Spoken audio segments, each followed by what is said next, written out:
Well, we are starting a new series called Practicing Peace. A few weeks ago, I sat down at my computer and I prayed, okay, God, I've been drawing a blank on the next sermon series. For weeks, I got nothing.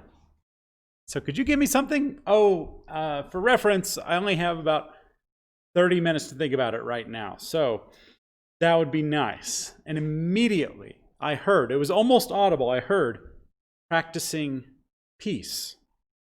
Within 30 minutes, actually, this entire outline of this sermon series flowed out. So you can interpret that how you will, but to me, I'm going to give the Holy Spirit credit rather than myself. Now, I like this series at this time for a few reasons. First, it is focusing on peace. I've heard, maybe it's just a rumor, but I've heard that some people aren't feeling peaceful right now. I've heard, maybe it's just a rumor, but I've heard that some people are feeling anxious right now, feeling like things are out of control right now. Have you heard that rumor? Are you feeling that topsy-turvy, out of control, anxious feeling right now? We're going to try to help you find peace. The second big reason that I like this series at this time is that we're going to practice peace. Peace is something that you can cultivate like a field of corn. Peace is something you can get better at, like playing baseball or painting or playing Scrabble. And so we're going to give you the tools each week that you can use to cultivate and practice peace within your life. Peace does not always come easy. Sometimes you got to work at it. We're going to give you the tools to work at having peace in your heart and your soul and your mind and your life. I hope that sounds appealing. I hope that sounds useful. As I've shared before, my mom is a mental health therapist, and anxiety is one of her specialties. So actually, some of the tools that we will be using to practice peace during the series are some of the tools that she uses with her anxious clients. Thanks, Mom, for the assist. So in this anxious time, we're going to practice, we're going to work on, we're going to cultivate peace in our lives. Our first text today is from Jesus' most famous sermon, the Sermon on the Mount. The sermon is a series of some of Jesus' most memorable phrases and images and stories. Now, one of my life missions is to try to highlight the humor in the Bible. And so I want you to listen to Jesus' hyperbole here. Think about the size of a log. Think about the size of a speck, the size of an eye, and see if you can hear the humor in Jesus' contrast to start our text today, Matthew chapter 7, beginning with verse 1. Do not judge so that you may not be judged. For with the judgment you make, you will be judged, and with the measure you give will be the measure you get. Why do you see the speck in your neighbor's eye, but do not notice the log in your own eye? Or how can you say to your neighbor, let me take the speck out of your eye, while the log is still in your own eye? You hypocrite, first take the log out of your own eye, and then you will see clearly to take the speck out of your neighbor's eye. Do not give what is holy to dogs. Do not throw your pearls before swine, or they will trample them underfoot and turn and maul you. Ask, and it will be given you. Search, and you will find. Knock, and the door will be opened for you. For everyone who asks receives, and everyone who searches finds, and everyone who knocks, the door will be opened. Is there any among you who, if your child asks for bread, will give them a stone? Or if the child asks for a fish, will give a snake? If you then, who are evil, know how to give good gifts to your children, how much more will your Father in heaven give good things to those who ask him? In everything, do to others as you would have them do to you, for this is the law and the prophets. Enter through the narrow gate, for the gate is wide and the road is easy that leads to destruction, and there are many who take it. For the gate is narrow and the road is hard that leads to life, and there are few who find it. This is the word of the Lord, so thanks be to God. Well, after high school, my family moved to Port Aransas, Texas. It's an island in the Gulf of Mexico, and Port Aransas has one thing really going for it, and that's fishing. Now, I did not grow up fishing. And I seem to have some kind of electromagnetic field that makes like technology work when it's around me and chases fish away from me. It's the same field that makes these two different interactions. It's very strange. Scientists should study it. But when you live in Port Aransas, you have to try fishing. It's just kind of part of the deal. And so my family went out on a deep sea fishing tour, and it was memorable. That's about the most generous description I could give personally for this trip. First off, my weird electromagnetic field was in full effect. There were only 2 fish caught in the entire trip. So to everyone else on the boat, I'm sorry. My fault. I should have wrapped myself in tinfoil or something. Second, I was not accustomed to being that far out in the ocean with its ups and downs and ups and downs and ups and downs. And did I mention there were ups and downs? I was a little seasick. But I was holding it together, barely, until we came up to fish around the oil rig. The smell of the oil mixed with the smell of the person sitting next to me smoking a cigarette, which seemed like a dangerous combination, but I digress. Also mixed with the hot sun and the ups and downs and ups and downs and ups and downs. Well, all that together did me in. I'll spare you the details. Now, when you're seasick on a deep sea fishing tour, what are your options? Well, I couldn't, tell the waves to stop. Jesus did that. I have yet to master that ability. That was not in my power. I couldn't call up to the captain and say, hey, I am seasick. Go back home. Turn around. All the rest of these people don't matter, for I am seasick. I did not have that power either. I couldn't just, will myself, stop being seasick. Stop being seasick. That would be a nice ability, but I did not have that either. Now they say, the advice is that you should get in the middle of the boat and focus on a fixed point like the horizon. That's within your power. But I did something else. I chose to go to the middle of the boat, all right. And then I took a Dramamine pill and fell asleep for the next several hours. I woke up just as we were bumping the dock, coming back in, returning to port. Brilliant timing, best fishing trip ever. Those 2 fish, by the way, the 2 that were caught, they were caught while I was sleeping, which just proves that this weird field I emit is somehow weaker when I'm asleep. But it's kind of interesting to think about that scenario of being seasick out on a deep sea fishing tour, because some things in that scenario were in my hands and other things were out of my hands. I couldn't control the weather. I couldn't control the waves. I couldn't control the location or course of the boat or the fact that I was feeling seasick. All of those were out of my hands. But I could decide to, take a motion sickness pill and go to sleep. And also, if you ask me to go on another deep sea fishing tour, it is well within my power to say, no, thank you. In our text today, Jesus draws a contrast between the things that are in our hands and the things that are out of our hands. Jesus starts our text today with something that's supposed to be out of our hands.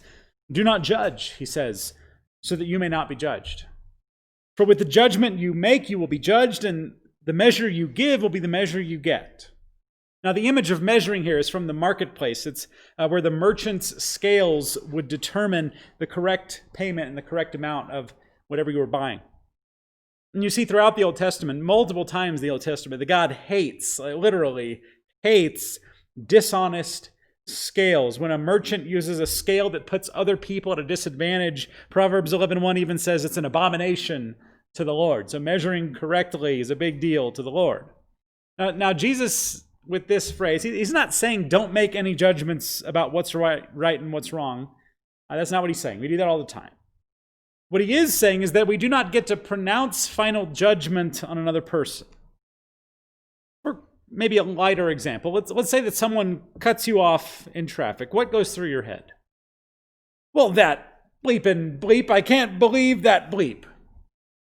That'd be pretty normal if that goes through your mind. We assume, when someone cuts us off, we assume that the person who cut us off is a bad person because only a bad person would cut us off in traffic. What a bad person. Let's imagine a different scenario. Let's imagine that you've had a rough day. And Maybe you're not paying super close attention to your speed, and your reaction time's a little slower than normal because you're thinking about this uncomfortable conversation you're about to have when you get home and this other thing, and whoops, you just cut someone off in traffic. Are you a bad person? Because only a bad person would cut someone else off in traffic. You see, we're often quick to say that when someone else hurts us, it's because they're a bad person. But when we hurt someone else, there were extenuating circumstances. But here's the kind of scary thing. Jesus is saying that whenever we pronounce final judgment upon a person, well, the measure we use for them is the measure we will receive. If we think that that person deserves a special place in hell because of a decision they made, well, the measure we give to them will be the measure we receive. If the person who cut us off in traffic must be a bad person, they're a bleep and bleep, well, the measure we use for them is the measure we will receive. It's kind of scary. Jesus does not need our notes about how to judge someone.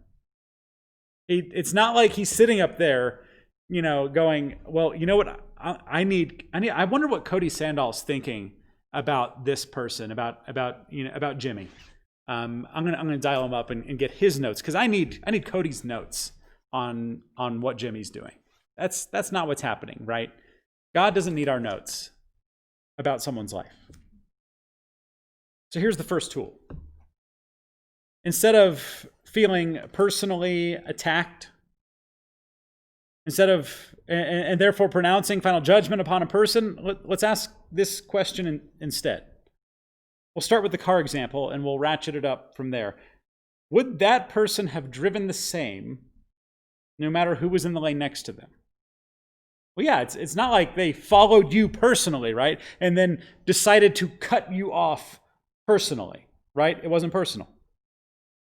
Let's take this up a notch. Think of something that annoys you or angers you about like a family member or a friend. Would they do or say the same thing even if you swapped yourself out for someone else? Would your father-in-law say that no matter who their child married? Would your uncle say that at Thanksgiving dinner no matter who else was at the table? A lot of the time, not all the time, but a lot of the time, the answer is yes. This person would do that or say that no matter who was across from them, and it is therefore not personal about you. You're just the person who happens to be sitting there, happens to be standing there, happens to be in that lane on that highway. Now, the power of this tool comes from the second step. Once you've identified the things that are not actually personal and therefore are not actually in your control, then you can focus on the things that you can control. If your uncle is going to say provocative things at the dinner table, no matter what, that's something you can't change or influence. You can't control that. It's out of your hands. You can't stop it. Focus instead on what is in your hands. Focus instead on what is in your control, and that's choosing to have a healthy response. Instead of wringing your hands about what are they going to say next time, focus instead on how you're going to respond in a healthy way to a very predictable provocation. That's in your hands. How you respond, that's in your hands. If you tend to get a little aggressive in traffic, first off, tell me which roads you use and I'll avoid them. But you can focus on what you're going to do the next time you're in traffic. Because someone is going to cut you off someday. Someone is going to slam on their brakes someday. It's not about you. It's not really about them either. I mean, traffic just stinks. So how can you respond differently next time instead of laying on the horn and yelling obscenities at them? If you're going to do that, make sure you do not have one of those like Christian fish thingies on the back. That's why I don't have one of those. I don't want any of my driving to reflect on Jesus. You can't control someone else's driving, but you can control your response. And Jesus says the measure you give will be the measure you receive. Now, if that's too abstract, here's a different way to think about it. Sometimes our dog gets bored.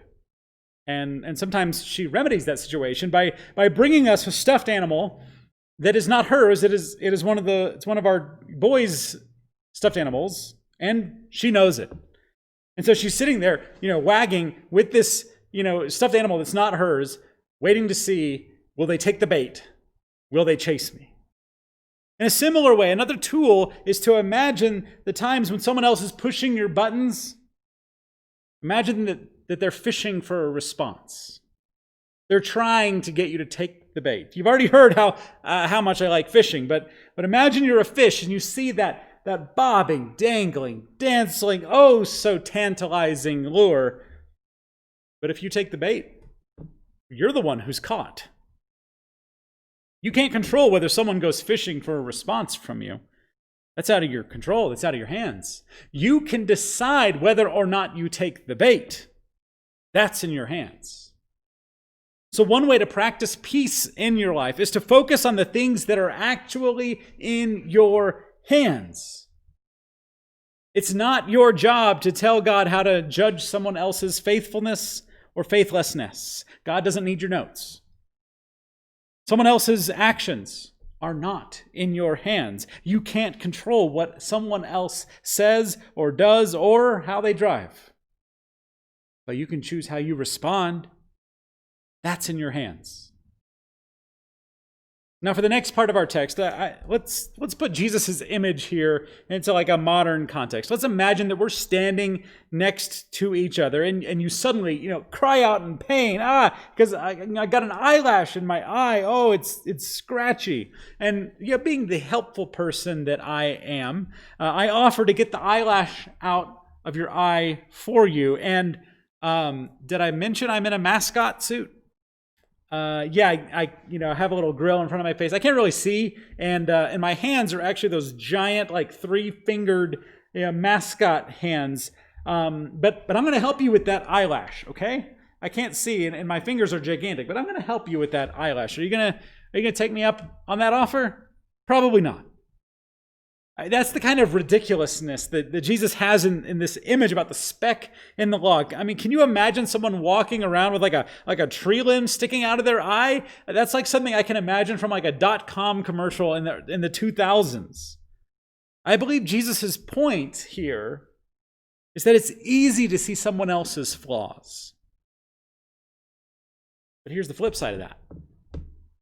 That means they can see your flaws too. And so another way to practice peace, instead of spending our energy looking at other people's problems, spend some energy working on ourselves. That's actually in our hands. You can still be helpful, but you're not helpful to someone else if you've got a tree branch worth of issues sticking out of your eye. You're not helpful to someone if they need your fine fingers and dexterity and you're in a mascot suit. Jesus' image here, it ends with the other person actually wanting your help with that speck in their eye. But it's only possible when we have worked on our own hearts, when we've worked on our own souls, when we have worked on our own minds, worked on our own words, when we have worked on our own actions. Only then does someone want our help. A while ago, I asked a pastor friend of mine to pick his brain on some ministry issues, and I ended the conversation after I'd kind of explained everything. We had this long conversation. It was very helpful, and I said, do I have any blind spots in this? Is there something I'm missing? Is there something that I need to do better? I was asking him to point out any specks he could see in my eye. I wanted his help. Because as I got to know him, I learned to respect his heart, his mind, his soul, his character. I asked him, can you check my eyes for specks or logs?